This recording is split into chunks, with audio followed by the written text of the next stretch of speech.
இப்போ உங்க நுரையீரல இருக்குதே இந்த மூச்சு, இவரை பூரா உலகெல்லாம் சுத்தி வந்திருக்காங்க. அவருக்கு தெரியாத விஷயம் இல்லை.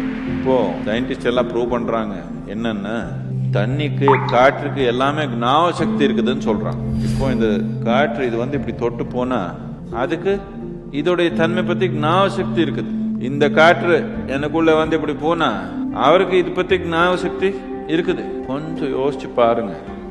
இப்போ நீங்க சுவாசம் எடுத்திருக்கிற காற்று பிரபஞ்சத்துல இருக்க மனிதன் எல்லாம் பார்த்திருக்குது. இப்போன்னு இல்ல, உங்க முன்னோர்கள் எல்லாம் பார்த்துருச்சு. முதல் பிறந்த மனிதன்ல இருந்து இது வரைக்கும் எல்லாரும் பார்த்தாச்சு. அவருக்கு ஞாபகத்துல இது எல்லாமே இருக்குது. சாமானியமான மனிதன் இவரு. அறிவுல உங்களுக்கு ரொம்ப அப்பாற்பட்ட ஒரு தன்மை இந்த மூச்சு. உங்களுக்கு ஒன்றும் புரியல. ஏன்னா இந்த ஹார்ட் நடத்துறது எப்படின்னு தெரியுமா உங்களுக்கு? இல்ல லிவர் நடத்துறது எப்படின்னு தெரியுமா? ஒன்றும் புரியல உங்களுக்கு. அவரும் நடத்தே இருக்கிறாங்க உங்களுக்கு. நீங்க சும்மா அனுபவிச்சிருக்கீங்க.